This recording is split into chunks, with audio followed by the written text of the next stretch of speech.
Selamat datang kembali di Bitwise, saluran pendidikan yang membantu Anda menjadi sedikit lebih hemat dalam dunia kripto. Anda mungkin mendengar banyak gemburan di berita atau dari komuniti mata uang kripto membicarakannya, tetapi tidak pasti apa itu semua.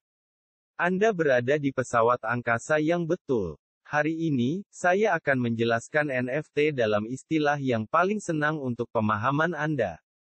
Itu singkatan dari non-fungible token. Apa artinya? Fungible berarti sesuatu dapat dipertukarkan atau diganti dan akan memiliki nilai yang sama.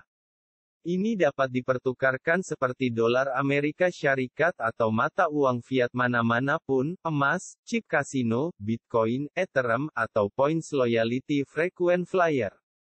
Jadi non-fungible berarti itu adalah aset yang tidak dapat diganti, memiliki ciri-ciri unik yang membuatnya berbeza dari sesuatu yang lain di kelas aset yang sama seperti lukisan, tiket wayang, rumah, kulit video game, tanda dagangan atau lukisan digital yang merupakan case penggunaan pertama yang dilancarkan di blockchain Ethereum pada tahun 2017. Beberapa dari aset ini bersifat fisikal dan ketara dan lainnya digital dan tidak ketara. NFT yang tidak dapat dipertukarkan adalah token yang tidak dapat dipertukarkan yang rujuk pada sijil digital atau aset yang disimpan dan harta intelektual yang dapat diverifikasi secara publik yang dikesahkan pada jaringan blockchain. Tempat populer untuk mencari pelbagai NFT ada di OpenSea.io. Ini adalah ruang yang mengasyikkan.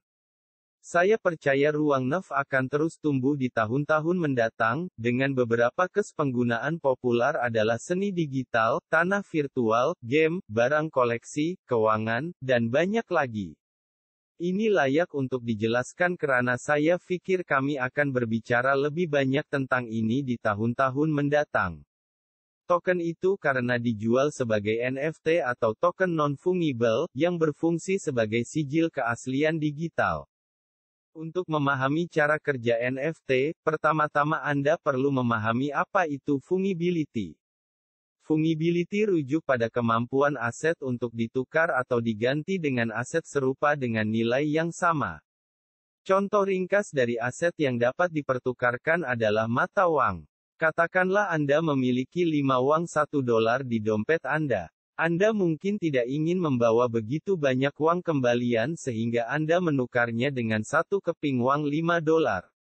Nilai uang Anda masih $5 terlepas dari kenyataan bahwa itu sekarang dalam bentuk yang berbeza. Aset yang tidak dapat dipertukarkan adalah kebalikannya. Masing-masing unik dan tidak dapat dengan mudah diganti dengan sesuatu yang serupa. Pikirkan tentang lukisan Mona Lisa, ini adalah karya seni asli. Itu tidak dapat ditukar dengan, katakanlah, poster Mona Lisa, dari kedai hadiah Louvre karena poster itu tidak memiliki nilai yang sama. Idea di balik NFT adalah Anda memiliki tanda tangan digital, sedemikian rupa sehingga karya seni yang hebat dapat memuat tanda tangan orang yang membuatnya. Jadi Anda selalu dapat melihat keasliannya dan berkata, ya, ini yang asli. NFT akhirnya dimilikinya melalui rekaman blockchain.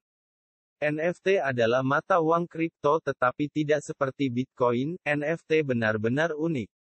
Mereka ada sebagai serangkaian angka dan huruf yang disimpan di leher blockchain.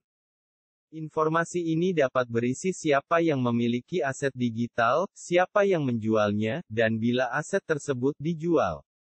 Informasi ini juga disulitkan, memastikan keaslian dan ciri-ciri terhad NFT.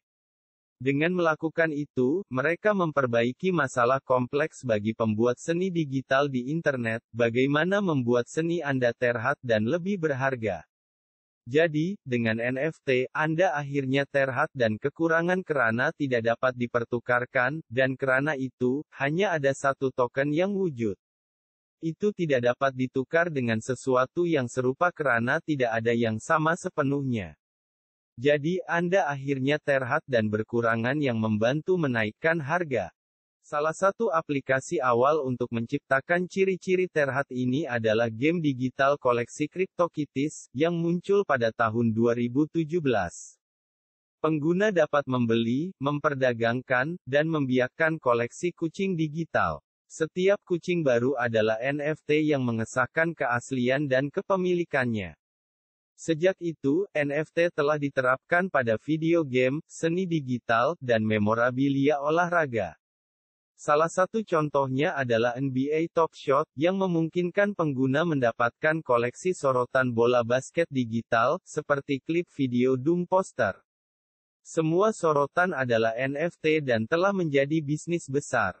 NBA Top Shot telah mencatat penjualan lebih dari $338 juta sejak dilancarkan pada Oktober tahun 2020.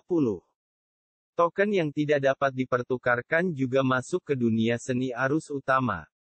Rumah Lelong Christie's membuka penawaran untuk NFT seni digital pertamanya. Tawaran meroket menjadi jutaan dolar. Orang-orang teruja dengan NFT karena tidak seperti Bitcoin yang mendasari blockchain, Anda dapat melakukan hal-hal yang lebih kompleks dengan mereka. Anda dapat mengatur persyaratan di dalamnya seperti, Anda tahu, pencipta asli pada setiap penjualan kembali aset ini akan mendapatkan sejumlah. Atau Anda dapat mengambilnya, dan Anda dapat memiliki NFT yang dengan sendirinya mencetak NFT lainnya. Akhirnya memiliki semua aplikasi yang belum teruji ini, permukaan hanya tergores dalam potensinya. Seiring dengan semua gemburan sekitar NFT, para ahli telah mengangkat beberapa kebimbangan. Satu masalah adalah tidak semua NFT mengesahkan bahwa orang yang menjual karya seni digital adalah pencipta aslinya. Ini tidak mudah, terutama di pasar online. Salah satu kebimbangannya adalah siapapun pada dasarnya dapat pergi ke pasaran dan berkata, "Saya adalah orang yang membuat token ini." Mungkin sulit untuk pengesahan, terutama jika Anda tidak tahu siapa mereka atau mereka mengatakan seseorang bahwa bukan sebenarnya. Dan beberapa orang skeptis bahwa kepemilikan saja membuat aset digital berharga. Ketika merujuk seni digital, pembeli memiliki lukisan digital asli, tetapi orang tersebut tidak dapat mencegah orang lain menyalin gambar dan membagikan atau mengubahnya secara online. Anda telah mengalami banyak penipuan dalam mata uang kripto hanya secara sejarahnya, jadi kekhawatirannya adalah, Anda tahu, orang-orang mengemburkannya. Mereka berkata, seperti, beli NFT ini. Ini bagus, tapi ada pemeriksaan kenyataan di luar gemburan ini yang akan kita bahas lebih lanjut di episode berikutnya, jadi tetap ikuti perkembangannya. Tapi kenyataannya, Anda tahu, selalu ada pembeli ada penjual, dan orang mungkin tiba-tiba memutuskan, Anda tahu, biarkan saya menguangkan keuntungan saya, dan seseorang akan terjebak memegang bak tas. Pendukungnya optimis dengan potensi NFT, tetapi para kritikus khawatir bahwa itu mungkin gelembung digital yang sedang dibuat. Kami harap Anda menikmati mempelajari dasar-dasar NFT, bonus untuk tetap tinggal sampai akhir. Malaysia memiliki pasaran NFT sendiri bernama Pentas.io.